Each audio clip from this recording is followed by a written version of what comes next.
വേഗം മികവുകളഖിലവുമേകും വികസന സുമുഖം ലോകം സകലരും ഒരുപോൽ നേടും നാളുകൾ പാടാം പുതുതലമുറയുടെ ഗാനം അറിവുകൾ ഒരു പിടിപ്പാകാം അരിയൊരു പകലിനു നേരാം ഭാവുകം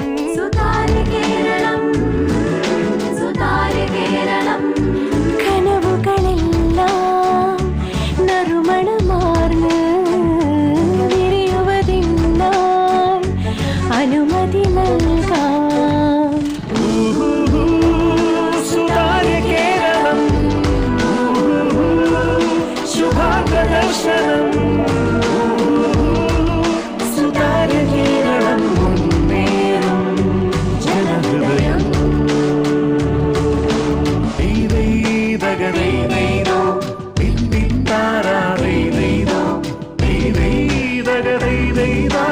കിടതോ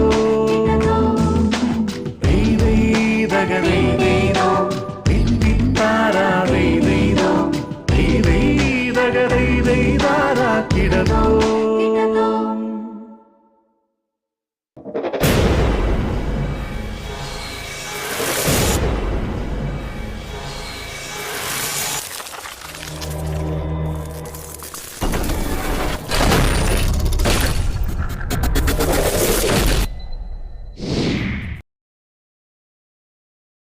മുഖ്യമന്ത്രിയുടെ പൊതുജന പരാതി പരിഹാര പരിപാടിയായ സുതാര്യ കേരളത്തിന്റെ 100ാം എപ്പിസോഡിലേക്ക് ഏവർക്കും സ്വാഗതം.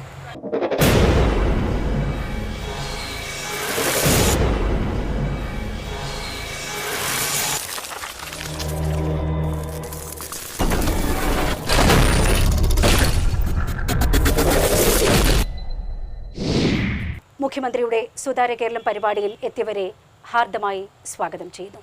ബഹുമാനപ്പെട്ട സാംസ്കാരിക ഇൻഫർമേഷൻ പബ്ലിക് റിലേഷൻസ് മന്ത്രി Shri K C Joseph, chief secretary Shri E K Bharatbhushan, additional chief secretary Shri K M Abraham, കവിയും സാംസ്കാരിക പ്രവർത്തകയുമായ Shrimati Rosemary, public relations director Shrimati Mini Antony, മുഖ്യമന്ത്രിയുടെ പരാതി പരിഹാര സെൽ കോൾ സെന്റർ സീഡിറ്റ് തുടങ്ങിയവയുടെ പ്രതിനിധികൾ എന്നിവരെയും ഈ പരിപാടിയിലേക്ക് സ്വാഗതം ചെയ്യുന്നു. ജനകീയ പ്രശ്നങ്ങളുടെ നേർക്കാഴ്ചയാണ് സുതാര്യ കേരളം. പ്രശ്നങ്ങളുടെ പരിഹാര തേടലിലൂടെയാണ് ഈ പരിപാടി കരുത്താർജിച്ചത്. അതിനിടം നൽകുന്നത് തീരുമാനങ്ങളെടുക്കാൻ ആർജവമുള്ള ഭരണാധികാരി അമരത്തിരിക്കുമ്പോഴാണ്. അതാണ് ഇപ്പോഴത്തെ സുതാര്യ കേരളത്തെ വ്യത്യസ്തമാക്കുന്നത്.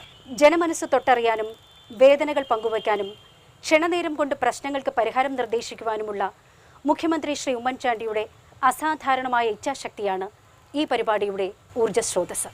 സുതാര്യ കേരളം പരിപാടി 100ാമത്തെ എപ്പിസോഡ് ഇന്ന് ആരംഭിക്കുകയാണ്. വളരെയേറെ സംതൃപ്തിയും ചാരിതാർത്ഥ്യവും ഇതിൽ സംസ്ഥാന ഗവൺമെൻറ്റിനുണ്ട്. ജനങ്ങളുടെ ന്യായമായ ആവശ്യങ്ങൾ, അർഹമായ കാര്യങ്ങൾ ചെയ്യാനുണ്ടാകുന്ന തടസ്സങ്ങൾ ഇന്ന് കേരളം നേരിടുന്ന ഒരു വലിയ പ്രശ്നമാണ്. നമ്മളെപ്പോഴും ചുവപ്പ് നാടെന്ന് പറയാറുണ്ട്.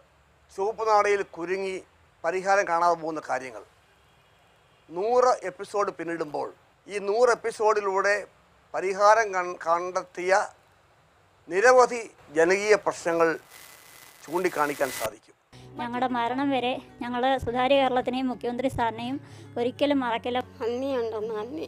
സുതാര്യ കേരളത്തിനും മുഖ്യമന്ത്രിക്കും നന്ദി. സുതാര്യ കേരളത്തിനും മുഖ്യമന്ത്രിക്കും നന്ദി. ബഹുമാനപ്പെട്ട മുഖ്യമന്ത്രിക്കും സുതാര്യ കേരളം പരിപാടിയിലെ പ്രവർത്തകർക്കും എൻ്റെയും എൻ്റെ കുടുംബത്തിൻ്റെയും നന്ദി. സുതാര്യ കേരളത്തിനും ബഹുമാനപ്പെട്ട കേരള മുഖ്യമന്ത്രിക്കും ഈ അവസരത്തിൽ പ്രത്യേകമായ നന്ദി രേഖപ്പെടുത്തുന്നു. സുതാര്യ കേരളത്തിനും മുഖ്യമന്ത്രിക്കും 1000 നന്ദി. മുഖ്യമന്ത്രിക്കും എൻ്റെ വിനീതമായ നന്ദി. ബഹുമാനപ്പെട്ട മുഖ്യമന്ത്രിയെ ഈ കാര്യത്തിൽ ഞങ്ങൾ മുക്തകണ്ഠം അഭിനന്ദിക്കുകയാണ്. സുതാര്യ കേരളത്തിനും ബഹുമാനപ്പെട്ട മുഖ്യമന്ത്രിയോടും ഞാനും കുടുംബവും നന്ദി രേഖപ്പെടുത്തും. എല്ലാ വിധത്തിലുള്ള നന്ദി ഞാൻ രേഖപ്പെടുത്തുന്നു. മുഖ്യമന്ത്രിക്കും സുതാര്യ കേരളം പരിപാടിക്കും എനിക്ക് അതിയായ നന്ദിയുണ്ട്. ഞങ്ങൾക്ക് മുഖ്യമന്ത്രിയോട് നന്ദി. 1000 നന്ദി. 1000 ആരോഗ്യവും ദീർഘായുസ്സും കൊടുത്ത് മുഖ്യമന്ത്രി എന്നും ഇങ്ങനെ നിലനിൽക്കണമെന്ന് ഞങ്ങൾ മനസ്സിൽ ഹൃദയം നിറഞ്ഞ് ആഗ്രഹിക്കുകയാണ്. നന്ദി. മുഖ്യമന്ത്രിക്ക് പ്രത്യേകം നന്ദി പറഞ്ഞോളുന്നു. ബഹുമാനപ്പെട്ട മുഖ്യമന്ത്രിയോടും പ്രത്യേകിച്ചും സുതാര്യ കേരളത്തോടും എൻ്റെയും എൻ്റെ കുടുംബത്തിൻ്റെയും അഗാധമായ നന്ദി രേഖപ്പെടുത്തുന്നു. ഏതൊരു ഭരണവും ജനകീയമാകുന്നത് മറ്റെന്തിനേക്കാളും സാധാരണക്കാരുടെ പ്രശ്നങ്ങൾക്ക് പ്രഥമ പരിഗണന നൽകുന്ന നമ്മുടെ മുഖ്യമന്ത്രി ഇന്ത്യയിലെ ഇതര സംസ്ഥാന ഭരണാധികാരികൾക്ക് മാതൃകയാണ്. ജനങ്ങളോട് ചേർന്ന് നിൽക്കുമ്പോഴാണ് ജനനായകന് കരുത്ത് കൂടുന്നത് എന്ന് സ്വന്തം ജീവിതം കൊണ്ട് നമുക്ക് കാണിച്ചു തന്ന ബഹുമാനപ്പെട്ട മുഖ്യമന്ത്രി ശ്രീ ഉമ്മൻചാണ്ടി ജനസമ്പർക്ക പരിപാടിയിലൂടെ അദ്ദേഹം ആർജിച്ച അനുഭവങ്ങൾ നമ്മോട് പങ്കുവയ്ക്കണമെന്ന് വിനയപൂർവ്വം അഭ്യർത്ഥിക്കുന്നു. സുതാര്യ കേരളത്തിൻ്റെ ഈ 100ാം എപ്പിസോഡ് പങ്കെടുക്കുമ്പോൾ എനിക്ക് വളരെയേറെ ചാരിതാർത്ഥ്യമുണ്ട്, സംതൃപ്തിയുണ്ട്. കാരണം ജനസമ്പർക്ക പരിപാടിയേക്കാൾ ഞാൻ സുതാര്യ കേരളത്തിലെ പരിപാടികളെ ഞാൻ കൂടുതൽ ഇഷ്ടപ്പെടുന്നു. കാരണം മറ്റൊന്നുമല്ല, ജനസമ്പർക്ക പരിപാടിയിൽ എല്ലാവരുടെയും ഒരുപോലെ എനിക്ക് അവരുടെ ആവശ്യങ്ങൾ, അവരുടെ പ്രശ്നങ്ങൾ കൈകാര്യം ചെയ്യാൻ സാധിക്കുന്നില്ല. കാരണം വലിയ തിരക്കാണ്. ഒരു ദിവസം നമുക്ക് വലിച്ചു നീട്ടിയാലും 18 മണിക്കൂർ 19 മണിക്കൂർ വരെ ആക്കാൻ ഒക്കും. പക്ഷെ ആയിരക്കണക്കിന് ജനങ്ങൾ വരുമ്പോൾ അവരിൽ എല്ലാവരുടെയും പ്രശ്നങ്ങളുടെ ആഴങ്ങളിലേക്ക് ഇറങ്ങിച്ചെല്ലാൻ സാധിക്കില്ല. പക്ഷെ സുതാര്യ കേരളം അതല്ല. സുതാര്യ കേരളം നമുക്ക് ഓരോ ദിവസവും 10, 12, 14 അതുപോലുള്ള കാര്യങ്ങൾ വരുമ്പോൾ ഓരോരുത്തരെയും നേരിട്ട് വീഡിയോ കോൺഫറൻസിലൂടെ അവരുടെ കാര്യങ്ങൾ അറിയാൻ, അവരുടെ പ്രശ്നങ്ങൾ മനസ്സിലാക്കാൻ, അതിന് പരിഹാരം ഉണ്ടാക്കുന്നതിന് വേണ്ടി ഉള്ള നിർദ്ദേശങ്ങൾ കൊടുക്കാൻ സാധിക്കും. അപ്പം എന്നെ വളരെയധികം ആകർഷിച്ചിട്ടുണ്ട് സുതാര്യ കേരളം. ഞാൻ ഈ പ്രശ്നങ്ങളിൽ നിന്ന് ഓടി ഒളിക്കാൻ ആഗ്രഹിക്കുന്ന ആളല്ല, മറിച്ച് പ്രശ്നങ്ങളുടെ ഇടയിലേക്ക് ഇറങ്ങിച്ചെന്ന് പ്രവർത്തിക്കുക. ചിലപ്പോൾ നമ്മൾ പരാജയപ്പെടും, ചിലപ്പോൾ നമുക്ക് ചെയ്യാൻ സാധിക്കത്തില്ലാതെ വരും. പക്ഷേ കാര്യങ്ങൾ മനസ്സിലാക്കി അവരെ സഹായിക്കാൻ സാധിക്കുമ്പോൾ നമുക്കുണ്ടാകുന്ന ചാരിതാർത്ഥ്യം അതൊരു സാഫല്യമാണ്. എന്നെ സംബന്ധിച്ചിടത്തോളം എനിക്ക് ശക്തി സ്രോതസ് അതുപോലുള്ള അവസരങ്ങളില്ല. മറ്റുള്ളവരെ സഹായിക്കാൻ നമുക്ക് ഒരു ചെറിയ പങ്ക് ചെയ്യാൻ സാധിക്കുമ്പോൾ ഉണ്ടാകുന്ന ചാരിതാർത്ഥ്യം വളരെ വലുതാണ്. ഇപ്പോൾ ഇവിടെ നമ്മൾ കുറേ അധികം പേര് നന്ദി പറയുന്നത് കണ്ടു. എനിക്കതിലൊക്കെ സന്തോഷമുണ്ട്. പക്ഷെ അവർ നന്ദി പറയുമ്പോഴും എൻ്റെ മനസ്സിനെ അലട്ടുന്നൊരു പ്രശ്നമുണ്ട്. അത് അന്ന് തീരുമാനമെടുത്തിട്ടും ആ തീരുമാനങ്ങൾ ഇന്നും തീരുമാനങ്ങൾ അനുസരിച്ചവരിലെത്തിയിട്ടില്ലാത്ത കേസുകളുണ്ട്. അത് പരിഹരിക്കുക. ഞാൻ അതോർത്താണ് എന്നെ വ്യാകുലപ്പെടുന്നത്. നമുക്ക് നടന്നതിൽ സന്തോഷമുണ്ട്, പക്ഷെ അതുകൊണ്ട് സംതൃപ്തി അടയാനൊക്കില്ല. ചെയ്യാവുന്ന കാര്യങ്ങൾ ചെയ്യണം. അപ്പോൾ ഇപ്പം ഞാൻ ഒരു കാര്യം ഈ അവസരത്തിൽ പറയുകയാണ്. ഈ 100 എപ്പിസോഡ് നിൽക്കുമ്പോൾ ഇങ്ങനൊരു പരിപാടി ഇടുമ്പോൾ ഈ എടുത്ത തീരുമാനങ്ങൾ മുഴുവൻ ഒന്ന് അവലോകനം ചെയ്യും. നടന്നിട്ടുള്ളത് സന്തോഷം, നടക്കാത്ത കാര്യങ്ങളിൽ എങ്ങനെ എടുത്ത തീരുമാനങ്ങൾ നടപ്പിലാക്കുന്നതിനുള്ള നടപടികൾ സ്വീകരിക്കുകയും ചെയ്യും. നമ്മൾ ആര് വിചാരിച്ചാലും എല്ലാ പ്രശ്നങ്ങൾക്കും പരിഹാരം ഉണ്ടാക്കാൻ സാധിക്കില്ല, അതെല്ലാവർക്കും അറിയാം. പക്ഷേ ചെയ്യാവുന്ന കാര്യങ്ങൾ ചെയ്യാൻ അതിന് ആത്മാർത്ഥമായിട്ടുള്ള ഒരു പരിശ്രമം, ചെയ്യാൻ പറ്റാത്ത കാര്യങ്ങൾ അവരെ ബോധ്യപ്പെടുത്താനുള്ള ഒരു ഉത്തരവാദിത്വം, ബാധ്യത. അപ്പോൾ പ്രശ്നങ്ങളിൽ നിന്ന് ഓടി ഒളിക്കുകയല്ല, മറിച്ച് പ്രശ്നങ്ങളുടെ ഇടയിലേക്കെത്തി അതിന് പരിഹാരമുണ്ടാക്കാൻ ജനങ്ങളോടൊപ്പം നിന്ന് പ്രവർത്തിക്കുക. അതാണ് ഏറ്റവും വലുത്.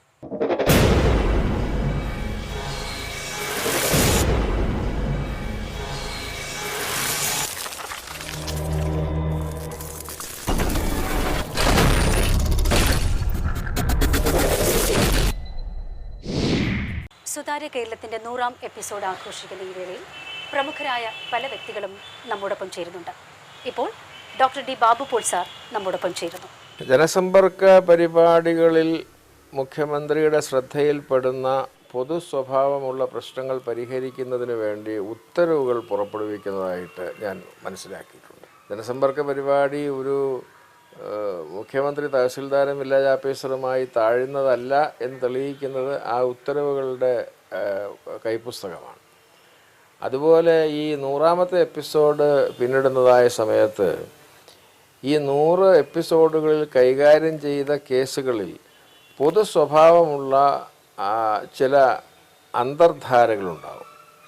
അവ തിരഞ്ഞെടുത്ത് അതിന് ഇനി അങ്ങനെ ഒരാൾ സുതാര്യ കേരളത്തിൽ അത്തരം പരാതിയുമായി വരാതിരിക്കത്തക്കവണ്ണം എന്ത് ചെയ്യാൻ കഴിയും എന്ന് സൂചിപ്പിക്കുന്ന ഒരു ഉത്തരവുകളോ പുറപ്പെടുവിക്കുന്ന കാര്യം മുഖ്യമന്ത്രി ആലോചിക്കുന്നത് നല്ലതായിരിക്കും. ശ്രീ KM എബ്രഹാമിനെ പോലെ ഒരാൾക്ക് തീർച്ചയായും അത് വർക്കൗട്ട് ചെയ്ത് തരാനായിട്ട് സാധിക്കുമെന്നുള്ള കാര്യത്തിൽ എനിക്ക് സംശയമില്ല. സുതാര്യ കേരളത്തിൽ വരുന്ന പല പരാതികളും തുടങ്ങുന്നത് പലപ്പോഴും ഒരു വ്യക്തിയെ സംബന്ധിക്കുന്ന ആവശ്യങ്ങളിൽ നിന്നായിരിക്കും. എന്നാൽ അതിൻ്റെ പരിസമാപ്തിയിൽ പൊതുസമൂഹത്തെ ബാധിക്കുന്ന പ്രശ്നങ്ങൾക്ക് പരിഹാരമാകാറുണ്ട്. ഇത് പല സർക്കാർ ഉത്തരവുകളും ഇറങ്ങുന്നതിനും വഴി തെളിയിച്ചിട്ടുണ്ട്. അങ്ങനെ ഒരു പരാതിയായിരുന്നു മയ്യണ്ണൂർ LP സ്കൂളിലെ PK രാജശ്രീ ടീച്ചറുടേത്. കോഴിക്കോട് ജില്ലയിലെ മയ്യണ്ണൂർ നമ്പർ 1 LP സ്കൂളിലെ അസിസ്റ്റന്റ് ടീച്ചറായ PK രാജശ്രീയാണ് പരാതിക്കാരി. എൻ്റെ ഭർത്താവ് 2012 മുതൽ വൃക്കരോഗത്തിന് ചികിത്സിച്ചു കൊണ്ടിരിക്കുകയായിരുന്നു, ഡയാലിസിസ് ചെയ്തുകൊണ്ടിരിക്കുകയായിരുന്നു. ഡോക്ടർമാർ പറഞ്ഞു വൃക്ക വെട്ടിക്കൽ ശസ്ത്രക്രിയയിലൂടെ മാത്രമേ തുടർന്ന് അദ്ദേഹത്തിന് സുഖം പ്രാപിക്കാൻ കഴിയുകയുള്ളൂ പറയുകയും അങ്ങനെ ഞങ്ങൾ വൃക്ക മാറ്റിവെക്കൽ ശസ്ത്രക്രിയക്ക് തുനിയുകയും ചെയ്തു. ഡോണർ ഞാനായിരുന്നു. അപ്പോൾ ഞാനൊരു അധ്യാപികയാണ്. വൃക്ക റിസീപ്പൻ്റുമാർക്ക് 45 ദിവസത്തെ ലീവ് അനുവദിച്ചിട്ടുണ്ട്. പക്ഷേ ഡോണർ എന്ന നിലയിൽ പ്രത്യേക ലീവൊന്നും ഇല്ലായിരുന്നു. ഞാൻ കമ്മ്യൂട്ടർ ലീവ് എടുക്കാനായിരുന്നു ശ്രമിച്ചത്. അപ്പോൾ ഞാൻ സുതാര്യ കേരളത്തിൽ ഇതിനു വേണ്ടി ഒരു അപേക്ഷ നൽകുകയും അങ്ങനെ 3-4 മാസത്തിനുള്ളിൽ തന്നെ എൻ്റെ അപേക്ഷ ബഹുമാനപ്പെട്ട മുഖ്യമന്ത്രി സമക്ഷം സമർപ്പിക്കുകയും അങ്ങനെ 3-4 മാസത്തിനുള്ളിൽ തന്നെ എനിക്ക് ലീവ് സാങ്ഷനായി വരികയും ചെയ്തു. അവയവദാതാക്കളായ ജീവനക്കാർക്കും സ്പെഷ്യൽ ക്യാഷ് ലീവ് അനുവദിച്ചുകൊണ്ടുള്ള ഉത്തരവ് സുതാര്യ കേരളത്തിലൂടെ നേടിയെടുക്കാൻ രാജശ്രീയുടെ ഇടപെടൽ സഹായകരമായി. 100ാം എപ്പിസോഡിലേക്ക് കടക്കുന്ന സുതാര്യ കേരളത്തിന് ആശംസ അർപ്പിച്ചുകൊണ്ട് മറ്റൊരു അതിഥി എത്തിയിട്ടുണ്ട്. പ്രശസ്ത ചലച്ചിത്ര സംവിധായകനും നടനുമായ ശ്രീ ബാലചന്ദ്ര മേനോൻ. ഇങ്ങനൊരു ഫൈറ്ററായിട്ടുള്ളൊരു ചീഫ് മിനിസ്റ്റർ എന്ന് പറഞ്ഞ ഈ കാലഘട്ടത്തിൻ്റെ ആവശ്യമാണെന്നാണ് ഞാൻ കരുതുന്നത്. കാരണം നന്മ മാത്രമല്ല ജനങ്ങൾ വാഴ്ത്തുന്നത്. ഇപ്പം ഈ ക്ഷീരമുള്ള ഒരകടിൻ ചുവട്ടിലും ചോര തന്നെ കൊതുകിന് കൗതുകമെന്ന് പറയുന്നത് മനഃശാസ്ത്രം നിലനിൽക്കുന്ന ഇക്കാലത്ത് we badly need a chief minister who is a real fighter. അക്കാര്യത്തിൽ മുഖ്യമന്ത്രി Oommen Chandy I have to say congratulations mister Oommen Chandy. പിന്നെ എനിക്കൊരു അനുവദിച്ചൊരു ചോദ്യം ചോദിക്കാനുള്ളത്, ഞാൻ അങ്ങേ വിളിക്കാനായിട്ട് ഒരു പുസ്തക പ്രകാശനം വീട്ടിൽ വന്നതും അവിടുത്തെ ജനസഞ്ചയത്തെ കണ്ടവനുമാണ്. ഭാര്യയുടെ മുഖത്ത് ഒരു ഭർത്താവെന്ന രീതിയിൽ അങ്ങ് എപ്പോഴാണ് ഒരു പുഞ്ചിരി അങ്ങായിട്ട് സൃഷ്ടിച്ച് കണ്ടിട്ടുള്ളതെന്ന് അറിയാൻ എനിക്കും എന്നാൽ കൂടെ പ്രേക്ഷകർക്കും താല്പര്യം ഉണ്ടാവുന്നില്ല.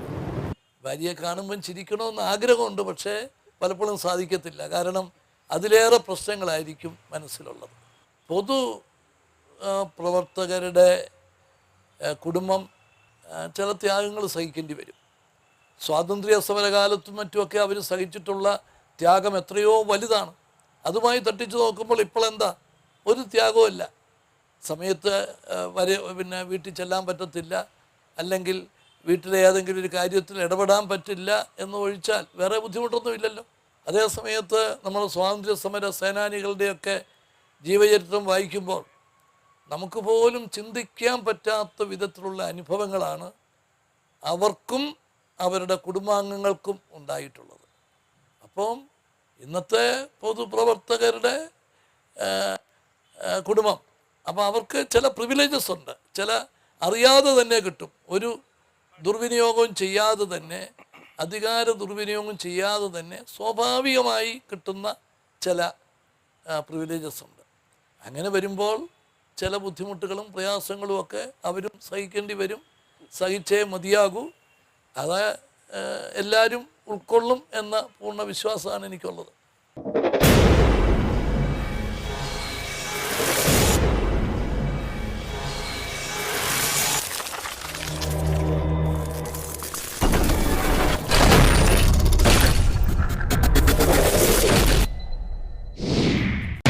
ഭൂരഹിതർ സ്വന്തം ഭൂമിയിലേക്ക്. എനിക്കൊരു സ്വപ്നമുണ്ട്. തലചായ്ക്കാൻ ഒരിടം, സ്വന്തമായി ഉരുപിടി മണ്ണ്.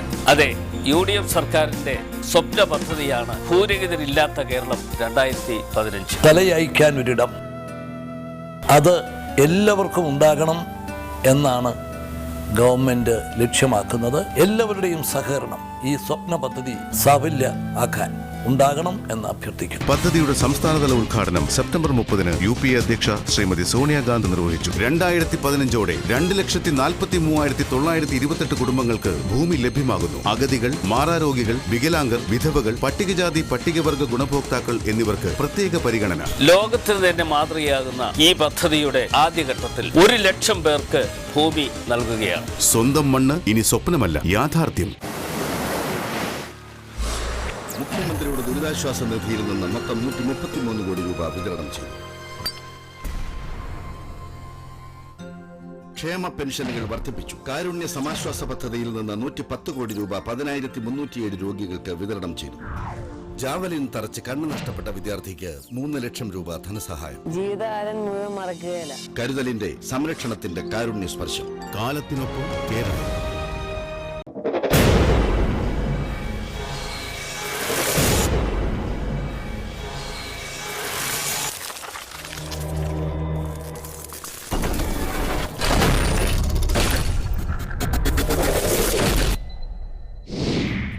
സർ, ഈ പ്രശ്നങ്ങൾ പരിഹാരമാകുന്നതിൻ്റെ കാര്യങ്ങളൊന്ന് വിശദീകരിക്കാമോ? സുതാര്യ കേരളത്തിന് അണിയറയിൽ നമ്മൾ പ്രവർത്തിക്കുന്ന ഒരു രീതിയെക്കുറിച്ച് പറയുകയാണെങ്കിൽ, ഇപ്പോൾ ഓരോ പ്രശ്നം വരുമ്പോഴും, ഓരോ വ്യക്തിയുടെ പ്രശ്നം എടുക്കുമ്പോഴും അതിനെക്കുറിച്ച് ഒരു റിപ്പോർട്ട് നൽകി അത് വായിക്കുക, അതിലുപരി ഉദ്യോഗസ്ഥരോട് നേരിട്ട് ഞാനോ അല്ലെ എൻ്റെ സഹപ്രവർത്തകരോ ബന്ധപ്പെട്ട് ആ ഉദ്യോഗസ്ഥർ ഈ അവശത അല്ലെങ്കിൽ ഈ മുഖ്യമന്ത്രിയുടെ സമീപിച്ചിരിക്കുന്ന വ്യക്തിയുടെ വീട് തന്നെ പോയി ഒരു ഇൻസ്പെക്ഷൻ നടത്താനായിട്ട് നമ്മൾ പ്രോത്സാഹിപ്പിക്കുകയാണ്. അങ്ങനെ വരുമ്പോൾ ഉദ്യോഗസ്ഥർ പോകുമ്പോൾ, ഉദാഹരണം പറഞ്ഞാൽ ഒരു കളക്ടർ പോകുമ്പം ഒരു പക്ഷെങ്കിൽ ആ ബാങ്കിൻ്റെ മാനേജറെ കൊണ്ടുപോകും, ഒരു ലോണാണ് അവിടെ പ്രശ്നമെങ്കിൽ, അല്ലെങ്കിൽ ജില്ലാ മെഡിക്കൽ ഓഫീസറിനെ കൊണ്ടുപോകും. ഇങ്ങനെ ഇവർ ഒരുമിച്ച് പ്രവർത്തിക്കുമ്പോൾ പെട്ടെന്നൊരു പ്രശ്നത്തിന് പരിഹാരം ഉണ്ടാകുവാനായിട്ട് കഴിയും. മുഖ്യമന്ത്രിയുടെ വലിയൊരു ആഗ്രഹം ഞാൻ കണ്ടിട്ടുള്ളത്, പ്രശ്നങ്ങൾ റിപ്പോർട്ടാകട്ടെ, നാളെ നമുക്കത് നോക്കാം, റിപ്പോർട്ട് വരട്ടെ എന്ന് പറയാൻ ആഗ്രഹിക്കുന്ന ഒരു വ്യക്തിയായിട്ട് ഞങ്ങൾക്ക് തോന്നിയിട്ടില്ല. അപ്പോൾ അദ്ദേഹത്തിൻ്റെ വേഗതയ്ക്കനുസരിച്ചൊരു സംവിധാനം ഉണ്ടാക്കാനായിട്ട് ഈ ഒരു ഉദ്യോഗസ്ഥരെ ഫീൽഡിൽ കൊണ്ടുപോയി അവരത് അന്വേഷിച്ച് ഒരു നടപടിക്രമത്തിലേക്ക് കൊണ്ടുപോകുന്നത് സഹായമാകുന്നു എന്നാണ് ഞാൻ വിശ്വസിക്കുന്നത്. സുതാര്യ കേരളം കൊണ്ട് എല്ലാം പരിഹരിച്ചു എന്ന് കാണിക്കാനല്ല അദ്ദേഹം ആഗ്രഹിക്കുന്നത്. സുതാര്യ കേരളത്തിലൂടെ പരിഹരിച്ച കാര്യങ്ങൾ ഇനിയും പരിഹരിക്കപ്പെട്ടിട്ടില്ലെങ്കിൽ ആ പോരായ്മകൾ കണ്ടെത്തി പരിഹാരമുണ്ടാക്കുക എന്നതാണ് അദ്ദേഹത്തിൻ്റെ സമീപനം. എല്ലാം മൂടി വെച്ചുകൊണ്ട് ചെയ്യുന്ന കാര്യങ്ങളെല്ലാം ഭംഗിയാണെന്ന് പറയാനല്ല. ചെയ്യുന്ന കാര്യങ്ങളിൽ പാളിച്ചകളുണ്ടെങ്കിൽ, അല്ലെ പോരായ്മകളുണ്ടെങ്കിൽ, അല്ലെ തെറ്റുകളുണ്ടെങ്കിൽ ശ്രദ്ധയിൽപ്പെട്ടാൽ പരിഹരിക്കാനുള്ള മുഖ്യമന്ത്രിയുടെ ശ്രമം അദ്ദേഹത്തിൻ്റെ വിഷയങ്ങളോടുള്ള വലിയൊരു സൂചനയാണ്. ശ്രീമതി റോസ്മേരി, സുതാര്യ കേരളം പരിപാടി നമ്മൾ കാണുന്നു, കേൾക്കുന്നു. എന്താണ് ഇതിനെക്കുറിച്ച് പറയാനുള്ളത്? ഞാൻ വളരെ ഗ്രാമീണമായ ഒരു അന്തരീക്ഷത്തിൽ ജനിച്ചിട്ടുണ്ട്. അതുകൊണ്ട് തന്നെ എനിക്ക് വളരെ സാധാരണ മനുഷ്യരുമായിട്ട് ഇടപെട്ട് അവരുടെ പ്രശ്നങ്ങളൊക്കെ ഞാൻ ഒത്തിരി അറിഞ്ഞിട്ടുണ്ട്. അപ്പോൾ ഈ പരിപാടി അതുകൊണ്ട് തന്നെ ഞാൻ വളരെ ആകാംക്ഷയോടും കൗതുകത്തോടും ജിജ്ഞാസയോടും കൂടിയൊക്കെ കാണാറുണ്ട്. മുഖ്യമന്ത്രി ആളുകൾക്ക് താൻ കൈയെത്തിയാൽ തൊടാവുന്നത്ര അടുത്താണെന്ന് അത്രയ്ക്ക് അപ്രോച്ചബിളായിട്ട് അദ്ദേഹം പെരുമാറുകയാണ്. അത് വലിയൊരു ആശ്വാസകരമായ അനുഭവമാണ്. സാമൂഹിക സാംസ്കാരിക രംഗത്ത് നമ്മുടെ സംസ്ഥാനം വളരെയധികം പുരോഗതി നേടിയിട്ടുണ്ടെങ്കിലും സാമൂഹിക നീതി എല്ലാവർക്കും ഒരുപോലെ ലഭ്യമാക്കുന്നതിൽ നാം എവിടെ നിൽക്കുന്നു? അടിസ്ഥാന സൗകര്യങ്ങൾ എല്ലാവർക്കും ലഭ്യമാകുന്നതിൽ നാം ഏറെ മുന്നോട്ട് പോകാറുണ്ട്. തിരുവനന്തപുരം ഭരതന്നൂർ അംബേദ്കർ കോളനിയിലെ വലിയ വേങ്കോട് കോളനിയിലെ പരിതാപാവസ്ഥയെക്കുറിച്ച് കോളനി നിവാസികൾ നൽകിയ പരാതിയെ തുടർന്ന് സുതാര്യ കേരളത്തിന്റെ ഇടപെടലിലൂടെ ഉണ്ടായ മാറ്റങ്ങളെക്കുറിച്ച് ഒരു സ്റ്റോറി ഇപ്പോൾ നമുക്ക് കാണാം. ഒരു കാറ്റു വീശിയാൽ മാനമിരണ്ടാൽ മക്കളെയും നെഞ്ചോടടുക്കി ഭീതിയിൽ ഇടിഞ്ഞു പൊളിയാറായ വീടിന് പുറത്തേക്ക് ഓടുന്ന അമ്മമാർ. സ്വന്തമായി കക്കൂസോ കുളിമുറിയോ ഇല്ലാത്തതിനാൽ പടരുന്ന മാരകമായ രോഗങ്ങൾ. റേഷൻ കാർഡ് APL ആയതിനാൽ തങ്ങൾക്ക് അർഹമായ ആനുകൂല്യങ്ങൾ നിഷേധിക്കപ്പെടുന്ന ജനത. ഇതായിരുന്നു കുറച്ചുനാൾ മുമ്പ് വരെ തിരുവനന്തപുരം ജില്ലയിലെ വലിയ വേങ്കോട് 4 സെന്റ് കോളനിയിലെയും ഭരതന്നൂർ അംബേദ്കർ കോളനിയിലെയും ജനങ്ങളുടെ ദുരിത ജീവിതം. എന്നാൽ ഇന്ന് സുതാര്യ കേരളത്തിലൂടെ ബഹുമാനപ്പെട്ട മുഖ്യമന്ത്രി നടത്തിയ സഹാനുഭൂതിപരമായ ഇടപെടലിലൂടെ ഒരു പുതുജീവിതം ലഭിച്ചതിന്റെ സന്തോഷത്തിലാണ് ഇവർ.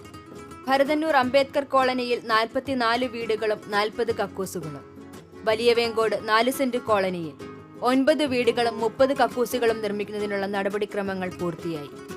ഇവരുടെ റേഷൻ കാർഡ് APL നിന്നും BPL മാറ്റാനും പട്ടയമില്ലാത്ത എല്ലാവർക്കും പട്ടയം നൽകുന്നതിനുമുള്ള നടപടിക്രമങ്ങൾ പൂർത്തിയായി വരുന്നു. വലിയ വേങ്കോട് 4 സെന്റ് കോളനിയിലെ ജനങ്ങൾ അനുഭവിച്ചു വന്ന മറ്റൊരു ദുരിതമായിരുന്നു കോളനിയിലേക്കുള്ള വഴി. ഇടിഞ്ഞു പൊളഞ്ഞ റോഡിന് പകരം പുതിയ റോഡും സുതാര്യ കേരളത്തിന്റെ ഇടപെടലിലൂടെ ഇവർക്ക് നിർമ്മിച്ചു നൽകി. മുഖ്യമന്ത്രി സാറിൻ്റെ കൂടെ ആദ്യമായിട്ട് ഞാൻ ഇതേപോലെ ഒരു പരാതി പറഞ്ഞിരുന്നു. അന്ന് എനിക്ക് വീടൊന്നും ഇല്ലായിരുന്നു, കക്കൂസും കുളിമുറി അങ്ങനെ ഒന്നും ഇല്ലായിരുന്നു. അത് ഇപ്പം നമുക്ക് 25,000 കക്കൂസും കുളിമുറിയും കിട്ടി. ഇനി വീട്ടിൻ്റെത് എഗ്രിമെൻ്റ് വെച്ച് പിന്നെ നമ്മളെ റോഡ് ഇവിടുത്തെ റോഡ് ദയനീയ അവസ്ഥയായിരുന്നു. ആ റോഡ് ഇപ്പം ശരിയായി. പിന്നെ പുരയിടത്തിനും ഒക്കെ ശരിയായിക്കൊണ്ടിരിക്കുന്നു. ഇത്രയും വലിയ ഉപകാരം ചെയ്തതിൽ മുഖ്യമന്ത്രി സാറിന് ഒരിക്കലും മറക്കാത്ത നന്ദിയുണ്ട്. ഭരതഭൂഷൺ സാർ, സർക്കാരിനെ സംബന്ധിച്ചിടത്തോളം ഏറ്റവും വലിയ ഒരു കർത്തവ്യം ഞങ്ങളുടെ വിവിധ ഡിപ്പാർട്ട്മെൻറ്റുകളുടെ പ്രവർത്തനം ഏകോപിപ്പിക്കുകയാണ്. നാം കണ്ടതുപോലെയുള്ളൊരു കോളനിയെ സംബന്ധിച്ചിടത്തോളം ആ കോളനിയെ സംബന്ധിച്ചിടത്തോളം അവിടെ ഒരു പ്രശ്നം മാത്രമല്ല, വൈവിധ്യമേറിയ പ്രശ്നങ്ങൾ അവിടെയുണ്ട്. അപ്പോൾ ഇതെല്ലാം കൂടിയിട്ട് ഈ പ്രത്യേകിച്ച് ഇത്തരത്തിലുള്ളൊരു പരിപാടിയിലൂടെ ബഹുമാനപ്പെട്ട മുഖ്യമന്ത്രിയുടെ ശ്രദ്ധയിൽ വരുന്നതോടൊപ്പം തന്നെ അതിനൊരു പ്രത്യേക ഒരു പ്രാധാന്യം അതിന് ലഭിക്കുകയാണ്. അതോടൊപ്പം തന്നെ ഡിപ്പാർട്ട്മെൻറ്റുകളുടെ പ്രവർത്തനം തീർച്ചയായിട്ടും ഉയർന്ന് പ്രവർത്തിക്കുന്നതുകൊണ്ട് അവിടെ ദുരിതം അനുഭവിക്കുന്ന ആളുകൾക്ക് കിട്ടാവുന്ന എന്തൊക്കെ ആനുകൂല്യങ്ങളാണെങ്കിലും അത് ഒട്ടും കാലതാമസമില്ലാതെ അവിടെ എത്തിച്ചു കൊടുക്കുക എന്നുള്ളത് വലിയൊരു കാര്യമാണ്. സുതാര്യ കേരളത്തിൽ മുഖ്യമന്ത്രി ചില വിസ്മയകരമായ തീരുമാനങ്ങൾ ചിലപ്പോൾ കൈക്കൊള്ളാറുണ്ട്. 30 കിലോമീറ്റർ നടന്നു വന്ന് കാട്ടിക്കൂടെ നടന്നു വന്ന് റേഷൻ അരി മേടിക്കുക എന്ന് പറയാൻ അതിനുള്ളൊരു സാഹചര്യം നമ്മൾ ഉണ്ടാക്കുന്ന വള്ളത്തെറ്റാണ്. ആഴ്ചയിൽ ഒരു ദിവസം അവിടെ പോയി ഈ അരി ഡിസ്ട്രിബ്യൂട്ട് ചെയ്യുക, ബാക്കിയുള്ള ദിവസങ്ങൾ അന്ന് മേടിക്കാൻ പറ്റാത്തവർ വേണേൽ ഈ കടയിൽ വന്ന് മേടിക്കട്ടെ. എന്നാലും ഈ ഇതുകൊണ്ട് മാത്രം ജീവിക്കുന്നവർക്കൊരു അവസരമാകുമല്ലോ. അല്ല സാറേ, ഇപ്പോഴും ബസ് സൗകര്യം ഉണ്ട്, എന്നാലും ദൂരെ കൂടുതലാണ് സാറേ. അരി മേടിക്കാൻ വേണ്ടി 30 കിലോമീറ്റർ ബസ്സേ വന്നാൽ പിന്നെ ആ അരിക്കുള്ള ലാഭം എന്താ? അപ്പം അതുകൊണ്ട് അത് പറ്റത്തില്ല. അപ്പം നമുക്ക് ഒന്നുകിൽ നിങ്ങൾ ഒരാഴ്ച കൊണ്ട് തീരുമാനം എടുക്കണം. ക്യാൻസൽ ചെയ്യുക, പുതിയത് കൊടുക്കുക. ഇതിപ്പോൾ എത്ര നാളായി സസ്പെൻഡ് ചെയ്തിട്ട്? 10 മാസമാണ് സാറേ. എത്ര മാസമായി സസ്പെൻഡ് ചെയ്താണ്? അതൊരിക്കലും ശരിയല്ല. നമുക്ക് ഇമ്മീഡിയറ്റ് ആയിട്ട് ഇത് വേണം. ഞാൻ ഓർത്ത് വല്ല 1 മാസമേ വല്ല ആയുള്ളൂ എന്ന് തോന്നുന്നു. പക്ഷെ ഇതിപ്പം ഒക്ടോബറിലാണെങ്കിൽ ഇതിപ്പം പിന്നെ എത്ര മാസമായി? 4 മാസം കഴിഞ്ഞില്ലേ? ആഴ്ചയിൽ ഒരിക്കലെങ്കിലും അവിടെ ഈ റേഷൻ കട തുറക്കാനുള്ളൊരു സംവിധാനം പിന്നെ TSO ഓഫീസിലെ ഒരു ഉദ്യോഗസ്ഥനോടെ പോയിരുന്ന് അതെടുത്തേച്ച് പോരണം. കാരണം അപ്പം ഒരാൾ ഈ യാത്ര ചെയ്താൽ മതിയല്ലോ. മറ്റേ ഈ 300 പേരെ ഇങ്ങോട്ട് യാത്ര ചെയ്യുന്നതിന് പകരം ഒരാൾ അങ്ങോട്ട് യാത്ര ചെയ്യുക, അവിടെ കൊടുക്കുക. എന്നിട്ട് ആ ഒരു ദിവസം വരാത്തവർ പിന്നെ നിർത്തിയില്ല, അവരിവിടെ വന്ന് മേടിക്കുക, എന്തെങ്കിലും ചെയ്യട്ടെ. എത്രയും വേഗം തീരുമാനം ഉണ്ടാക്കണം. സുതാര്യ കേരളത്തെ സംബന്ധിച്ചിടത്തോളം സുതാര്യ കേരളം ആരംഭിച്ചതിന് ശേഷം അതിൻ്റെ ഫോർമാറ്റിൽ തന്നെ കുറേ മാറ്റങ്ങൾ വന്നിട്ടുണ്ട്. ആദ്യമൊക്കെ ഒരു കോൾ സെൻറ്റർ ബേസ്ഡ് ആയ ഒരു പരിപാടിയായിട്ട് ഇത് പ്രവർത്തിച്ചിരുന്നൊരു കാലഘട്ടം ഉണ്ടായിരുന്നതാണ് എനിക്ക് മനസ്സിലാക്കാൻ കഴിഞ്ഞത്. പക്ഷെ അതിൽ നിന്ന് ഇപ്പം വന്നിരിക്കുന്നത് വളരെ ഒരു അർത്ഥവത്തായ ഒരു പരിപാടിയായിട്ടാണ് ഇതിനെ എനിക്ക് കാണാൻ കഴിയുന്നത്. ഇപ്പം തന്നെ ധാരാളം ആളുകൾ ഇവിടെ വന്ന് അവർക്ക് ലഭ്യമായ ആനുകൂല്യങ്ങളെ പറ്റിയും അവർക്ക് ഒഴിവാക്കാൻ കഴിഞ്ഞ പ്രയാസങ്ങളെ പറ്റിയും ഇവിടെ പറഞ്ഞു. ഇതൊക്കെ ആത്മാർത്ഥമായിട്ട് അവരുടെ ഹൃദയത്തിൻ്റെ അടിത്തട്ടിൽ നിന്ന് പറയുന്ന ഒരു കാര്യമാണ്. എൻ്റെ എളിയ അഭിപ്രായത്തിൽ അദ്ദേഹത്തിൻ്റെ തന്നെ ജോലിയും ഉത്തരവാദിത്വവും ഇതുകൊണ്ട് വളരെ കൂടുകയാണ്. സാധാരണ പല ഭരണകർത്താക്കളെയും ഞങ്ങളൊക്കെ ഉദ്യോഗസ്ഥന്മാർ കണ്ടിട്ടുണ്ട്. അതിൽ ചിലരൊക്കെയെങ്കിലും മുമ്പിൽ വരുന്ന കടലാസുകൾ അതിലൊരു തീരുമാനമെടുക്കുക എന്നുള്ളതും കൂടാതെ പിന്നെ ഈ ഉദ്ഘാടനങ്ങളും അത്തരത്തിലുള്ള പരിപാടികൾ പങ്കെടുക്കുകയല്ലാതെ ഒരു ദിവസവും ജനങ്ങളുമായിട്ട് ബന്ധപ്പെടാനും അത് ആഗ്രഹിക്കുന്ന ആളുകളെ അധികം പേരെ ഞങ്ങളാരും കണ്ടിട്ടില്ല.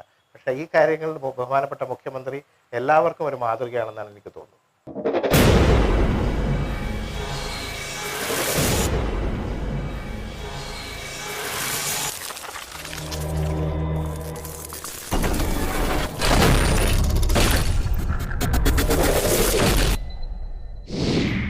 ഭൂരഹിതർ സ്വന്തം ഭൂമിയിലേക്ക്. എനിക്കൊരു സ്വപ്നമുണ്ട്, സ്വന്തമായി ഒരു പിടി മണ്ണ്. അതെ, UDF സർക്കാരിന്റെ സ്വപ്ന പദ്ധതിയാണ് ഭൂരഹിതരില്ലാത്ത കേരളം 2015. തലയയക്കാൻ ഒരിടം. അത് എല്ലാവർക്കും ഉണ്ടാകണം എന്നാണ് ഗവൺമെന്റ് ലക്ഷ്യമാക്കുന്നത്. പദ്ധതിയുടെ സംസ്ഥാനതല ഉദ്ഘാടനം സെപ്റ്റംബർ 30 UPA അധ്യക്ഷ ശ്രീമതി സോണിയാഗാന്ധി നിർവഹിച്ചു. ആദ്യഘട്ടത്തിൽ 1,00,000 പേർക്ക് ഭൂമി നൽകുകയാണ്. സ്വന്തം മണ്ണ് ഇനി സ്വപ്നമല്ല, യാഥാർത്ഥ്യം.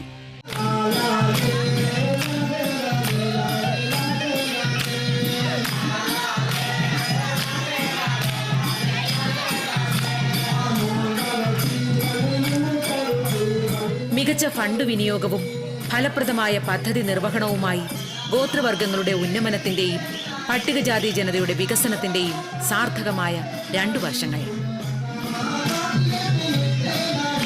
കാലത്തിനൊപ്പം കേരളം.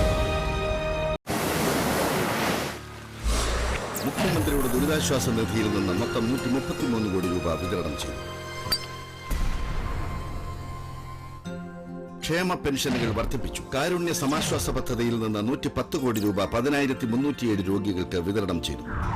ജാവലിൻ തറച്ച് കണ്ണ് നഷ്ടപ്പെട്ട വിദ്യാർത്ഥിക്ക് 3 ലക്ഷം രൂപ ധനസഹായം. ജീവിതകാലം മുഴുവൻ മറക്കുകയില്ല. കരുതലിന്റെ സംരക്ഷണത്തിന്റെ കാരുണ്യ സ്പർശം. കാലത്തിനൊപ്പം കേരളം.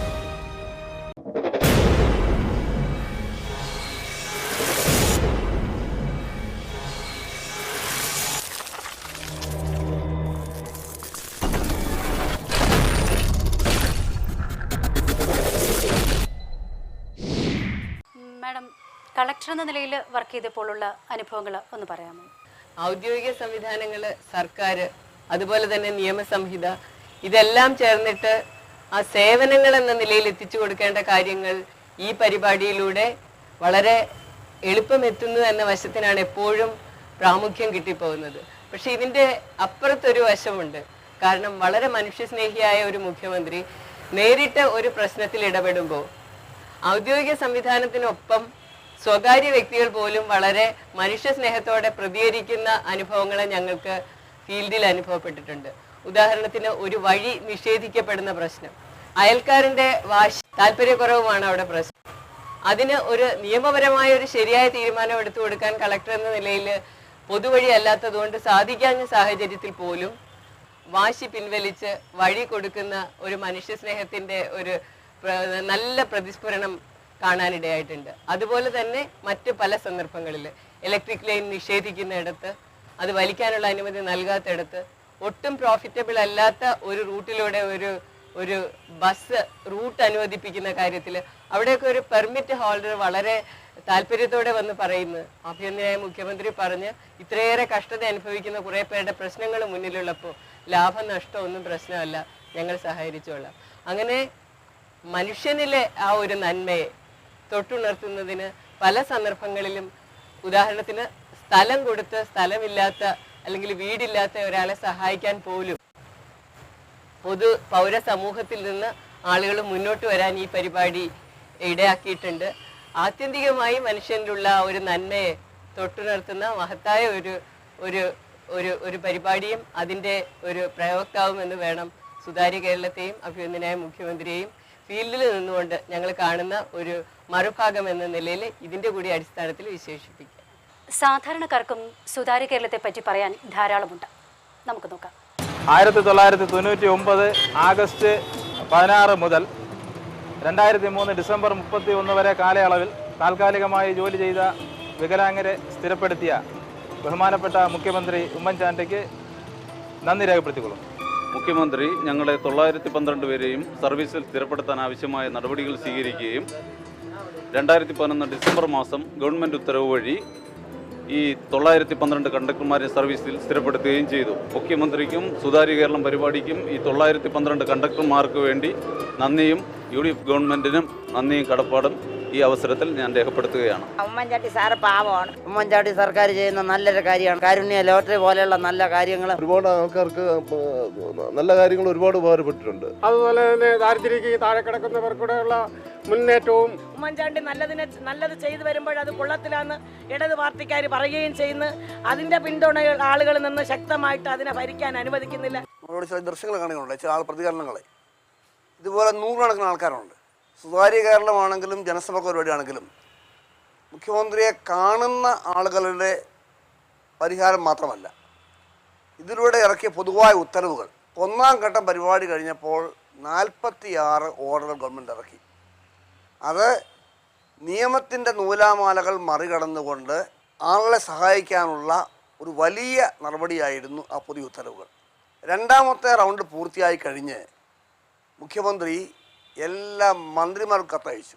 കാരണം ഈ പരിപാടിയിലുണ്ടായ അനുഭവങ്ങളെ മുൻനിർത്തി ഞങ്ങളുടെ ഡിപ്പാർട്ട്മെൻറ്റുകളിൽ ചെയ്യേണ്ട കാര്യങ്ങൾ, ഞങ്ങൾ കൈക്കൊള്ളേണ്ട നടപടികൾ, ഞങ്ങൾ വരുത്തേണ്ട നിയമങ്ങളിലെ മാറ്റങ്ങൾ. അപ്പോൾ ഇതുകൊണ്ടെല്ലാം ഈ നേരിട്ട് കാണുന്നവരോ അല്ലെങ്കിൽ ബന്ധപ്പെടുന്നത് മാത്രമല്ല, പൊതുസമൂഹത്തിനുണ്ടാകുന്ന വലിയ പ്രയാസം പരിഹരിക്കാനുള്ള തീരുമാനങ്ങളാണ് ഈ പരിപാടിയിലൂടെ ഉത്തരവുകളായി മുമ്പോട്ട് വരുന്നതെന്നതാണ് ഈ സുതാര്യ കേരളത്തിൻ്റെ വലിയ പ്രത്യേകത എനിക്ക് ചൂണ്ടിക്കാണിക്കാനുള്ളത്. എനിക്ക് ഒരു കാര്യം പറയാനുള്ളത്, ജനസമ്പർക്ക പരിപാടിക്കെതിരെ ഒരു വിമർശനമുണ്ട്. ഇത് പഞ്ചായത്ത് സെക്രട്ടറിയും വില്ലേജ് ഓഫീസറും ഒക്കെ ചെയ്യേണ്ട കാര്യങ്ങളാണ് മുഖ്യമന്ത്രി വന്ന് ചെയ്യുന്നത്. ശരിയാ, ഇപ്പോൾ ഒരു ബർത്ത് സർട്ടിഫിക്കറ്റ് കൊടുക്കുക, അത് പഞ്ചായത്ത് സെക്രട്ടറിയുടെ ജോലിയാണ്. മറ്റു പല കാര്യങ്ങളും വില്ലേജ് ഓഫീസർ ചെയ്യേണ്ട കാര്യങ്ങളാണ്. അവർക്ക് ചെയ്യാൻ പറ്റാത്ത വിധത്തിലുള്ള നിയമക്കുരുക്കുകൾ, അവർക്ക് ചെയ്യാൻ പറ്റാത്ത വിധത്തിലുള്ള നിബന്ധനകൾ ഒക്കെ ഉണ്ടാക്കി വെച്ചിട്ട് അവരെ കുറ്റം പറഞ്ഞിട്ട് കാര്യമുണ്ട്. ഇപ്പോൾ ഇവിടെ ഏതെങ്കിലും ഒരു കാര്യം നടന്നില്ലെങ്കിൽ സാധാരണ രീതിയിൽ, പ്രത്യേകിച്ച് ഞങ്ങളുടെ ഉള്ളവർ ഉദ്യോഗസ്ഥരെ കുറ്റം പറയും. ഉദ്യോഗസ്ഥരെന്താ, ഞാൻ അതിനോട് ഒരു വിധത്തിലും യോജിക്കുന്നില്ല. ഉദ്യോഗസ്ഥർക്ക് പ്രവർത്തിക്കാനുള്ള സ്വാതന്ത്ര്യം ഇല്ലാതെ വന്നാൽ അവർക്ക് എന്ത് ചെയ്യാൻ പറ്റും? ശ്രീ ജോസഫ് പറഞ്ഞത് അവിടെ അതാണ്. ഞാൻ പുതിയതായിട്ട് ഇറക്കിയ ഓർഡറുകൾ എന്താ, ചെറിയ ചെറിയ കാര്യങ്ങളാണ്, പക്ഷേ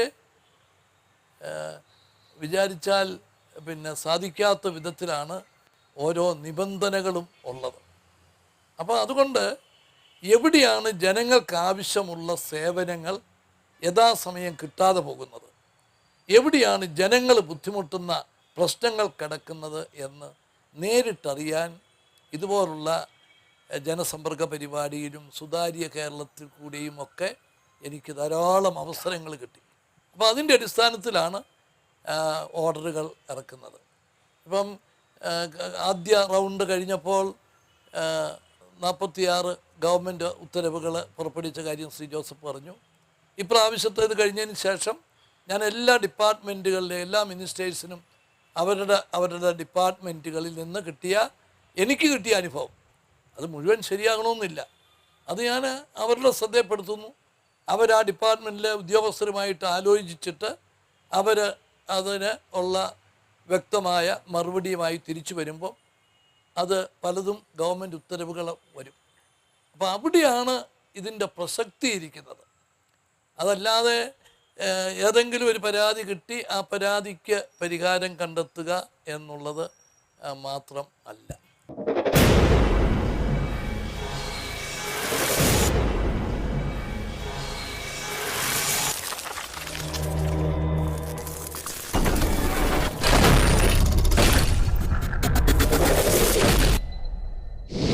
സുതാര്യ കേരളത്തിലേക്ക് വിളിക്കേണ്ട നമ്പർ BSNL ലാൻഡ് ലൈനിൽ നിന്നും വിളിക്കുന്നവർ 155-300 എന്ന നമ്പറിലും, BSNL മൊബൈലിൽ നിന്നും വിളിക്കുന്നവർ 0471-155-300 എന്ന നമ്പറിലും, മറ്റ് മൊബൈലിൽ നിന്ന് വിളിക്കുന്നവർ 0471-211-5054, 0471-211-5098 എന്നീ നമ്പറുകളിലും വിളിക്കുക. പരാതികൾ എഴുതി അയക്കേണ്ട വിലാസം: സുതാര്യ കേരളം, മുഖ്യമന്ത്രിയുടെ പരാതി പരിഹാര സെൽ, സെക്രട്ടേറിയറ്റ്, തിരുവനന്തപുരം 1. പരാതി വിശദമായി എഴുതണം. ഒപ്പം നിങ്ങളെ ബന്ധപ്പെടാനുള്ള ഫോൺ നമ്പറും വയ്ക്കണം.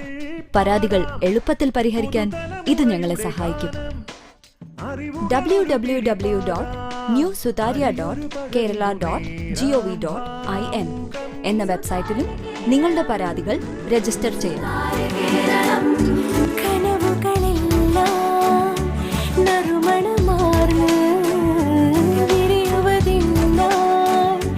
അനുമതി നൽകാം.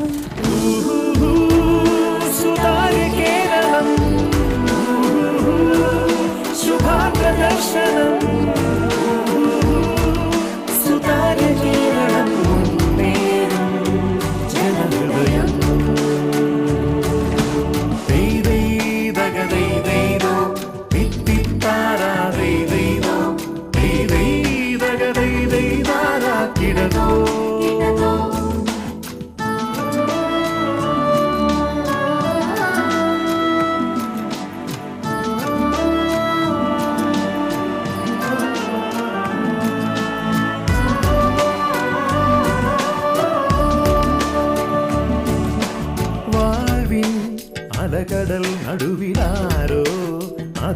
അറിവതിനാകാതവശമവശമായി താഴും സങ്കടം